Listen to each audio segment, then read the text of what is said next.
لیکن ہم آج اپنے رویوں سے، اپنے طرز زندگی سے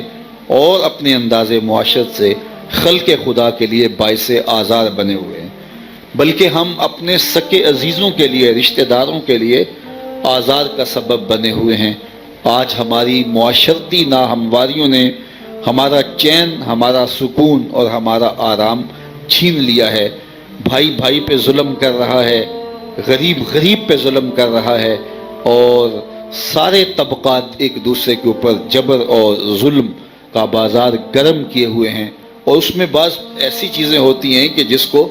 ہم سمجھتے ہیں کہ یہ ایک ہمارا حق ہے، جبکہ ہم زیادتی کر رہے ہوتے ہیں۔ ان بہت ساری چیزوں میں سے ایک بہت بڑا عجیب رویہ ہمارے ہاں یہ جہیز ہے، کہ اس نام سے ہمارا معاشرہ جو ہے وہ پستا چلا جا رہا ہے، اور پوری دنیا کے اندر سوائے بر صغیر کے پوری دنیا کے اندر یہ رسم کہیں بھی موجود نہیں ہے، نہ عرب میں اور نہ دیگر دیار غرب میں، اور کہاں بھی یہ موجود نہیں ہے، اور نہ ہی جو اس کا کوئی اخلاقی جواز بنتا ہے کہ ایک شخص اپنی بیٹی بھی دے اور پھر جو ہے وہ اپنے گھر کے سارے اثاثے سمیٹ کے بھی ان کے گھر میں ڈال دے اور پھر بھی ان کے نخرے دیکھنے والے ہوں۔ مجھے بتائیے کہ کیا یہ انسانی رویے ہو سکتے ہیں؟ اور اس معاشرے کے اندر غریب بھی غریب پہ ظلم کر رہا ہے۔ میرے پاس ایک خاتون آئی اور مجھے کہنے لگی کہ میں نے 50,000 روپیہ کسی سے قرض لیا تھا، تو وہ سود پہ لیا تھا میں نے، اور وہ بڑھتے بڑھتے 1.5 لاکھ روپیہ ہو گیا، تو وہ میں دے نہیں پا رہی، تو وہ اب میرے گھر کے دروازے پہ کھڑے ہیں اور میرے گھر کو تالا لگانا چاہ رہے ہیں۔ تو میں آپ کے پاس آئی ہوں کہ اس اوکھے ویلے میری مدد کریں، کسی شخص کو بھیج دیں کہ وہ واقعی ظالم لوگ آپ کے گاؤں کے ہی ہیں، تو وہ وہاں جو ہے وہ دروازے کو تالا لگانے کے لیے کھڑے ہیں۔ تو میرا شوہر نشہ کرتا ہے اور اس کے ساتھ اس کا بیٹا تھا جو دونوں ٹانگوں سے معذور تھا، تو کہا کہ یہ میرا بیٹا ہے اور میں لوگوں کے گھروں کے برتن مانج کے اور گندے کپڑے دھو کے میں اپنا اور اپنے بچوں کا پیٹ پالتی ہوں، تو میں بڑی مجبور ہوں، اور ساتھ اس کے آنسو بہہ رہے تھے۔ تو خیر میں نے اس کو کہا کہ آپ نے یہ 50,000 قرض کیوں لیا تھا ایسے لوگوں سے؟ پھر تو اس وقت کسی شریف آدمی سے آپ نے لے لیا ہوتا۔ تو اس نے کہا میں مشکل میں پھنس گئی تھی، میں نے بیٹی کی شادی کرنی تھی، تو باقی تو میں 8-7 سال کے اندر محنت مزدوریاں کر کے بیٹی کے لیے کوئی جہیز کی چیزیں تیار کر لیں، لیکن جب شادی کا مرحلہ آیا تو انہوں نے کہا کہ ہم 100 آدمی لے کے آئیں گے اور اس طرح کا کھانا ہونا چاہیے، تو مجھے 50,000 روپیہ قرض جو ہے وہ اس لیے اٹھانا پڑا۔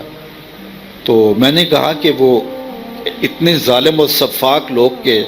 آپ کا شوہر نشہ کرتا ہے اور آپ کے بقول بعض اوقات گھر کے برتن بھی بیچ ڈالتا ہے،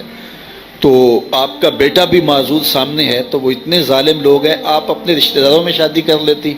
تاکہ ان کو آپ کا احساس ہوتا۔ تو وہ خاتون کہنے لگی کہ میں سکے بھائی کے گھر شادی کی اپنی بیٹی کی۔ اب مجھے بتائیے کہ سکا بھائی بھی 100 کا لشکر لے کے حملہ آور ہو رہا ہے، اور اپنی ایسی بہن سے، سکی ہمشیرہ سے، جس کا شوہر نشہ کرتا ہے اور اس کا بیٹا معذور ہے، اور وہ خود لوگوں کے گھروں کے اندر برتن مانج مانج کے اپنا پیٹ پالتی ہے، اور بچی کے لیے اس نے وہ تیاری کی ہے تو اس سے جہیز بھی لیتا ہے۔ تو کیا غریب بھی غریب پہ ظلم نہیں کر رہا؟ امیر بھی امیر پہ ظلم کر رہا ہے، غریب بھی غریب پہ ظلم کر رہا ہے، اور یہ رسم بد تو خیر جو بھی اس کا حل ممکن تھا اللہ تعالیٰ نے نصیب کیا۔ تو اس دن سے میں خاص طور پہ مختلف جگہوں پہ جاتا ہوں تو میں اس کے خلاف ضرور بولتا ہوں کہ یہ جو 1,000 کا اور 500 کا لشکر لے کے حملہ آور ہوتے ہیں لوگوں کے گھروں میں، یہ کہاں لکھا ہوا ہے اور یہ کیا اخلاقیات ہیں؟ اور پھر دوسرا جو ہے وہ یہ جہیز کے نام سے غریب آدمی جس کی بیٹیاں ہیں وہ تو ساری زندگی اٹھ نہیں سکتا ہے، وہ کماتا رہتا ہے اور اس کے بیٹے بھی اوور ٹائم لگاتے رہتے ہیں اور پھر سارا اکٹھا کر کے کسی کے گھر میں ڈال دیتے ہیں، اور جس کے گھر میں ڈالا ہے بھلا جہیز سے بھی کبھی کوئی امیر ہوا ہے اور آسودہ ہوا ہے؟ ساری زندگی اس کی بھوک بھی ختم نہیں ہوتی اور ان کا سب کچھ بھی اس کے گھر چلا گیا، اور زندگیاں تلخ ہیں اور عجیب معاشرہ ہے جس میں ہم جی رہے ہیں۔ تو مجھے اور آپ کو اس کے لیے عملی کوشش کرنی چاہیے۔ میں نے اسی دن اعلان کیا تھا کہ اللہ نے مجھے 3 بیٹے دیے ہیں، میں کسی کا بھی جہیز نہیں لوں گا۔ تو یہ آپ بھی بالخصوص میں نوجوانوں سے کہوں گا کہ وہ یہ عزم کریں کہ سنگلاخ پتھروں کو توڑ کے اپنے رزق کو تلاش کر لیں، اپنے رب سے سحری کے وقت سجدوں میں مانگیں کہ مالک مجھے اتنا دے کہ میرے نفس کی بھوک ختم ہو جائے۔ تو رب سے طلب کر لیں، کسی بیٹی والے کو مجبور کیا وہ دینا بھی چاہے تو اس سے جو ہے وہ جہیز نہ لے، اور اس کے لیے ماں باپ بھی تعاون کریں۔ میں نے جمعہ المبارک کے موقع پر کہا تھا، الحمدللہ ہزاروں نوجوانوں نے عزم کیا، بعد میں میرے سے رابطہ کیا، اور ایک نوجوان نے کہا کہ میرا گھر اتنا بڑا ہے، وہ آسودہ خاندان کا چشم و چراغ تھا، کہ گھر میں رکھنے کے لیے کوئی جگہ بھی نہیں ہے اگر ہم جہیز لیں گے، لیکن مسئلہ یہ ہے کہ ماں باپ کو جو ہے وہ قائل کرنا یہ اتنا آسان کام نہیں ہے، تو ماں باپ کو بھی مدد کرنی چاہیے، اور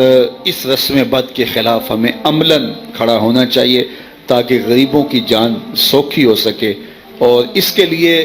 بیٹی والے قدم اٹھا نہیں سکتے، ان کے لیے بہت مشکل ہے، پہلے بیٹیوں کے رشتے نہیں مل رہے، اور اگر وہ کہیں کہ ہماری شرط ہے کہ ہم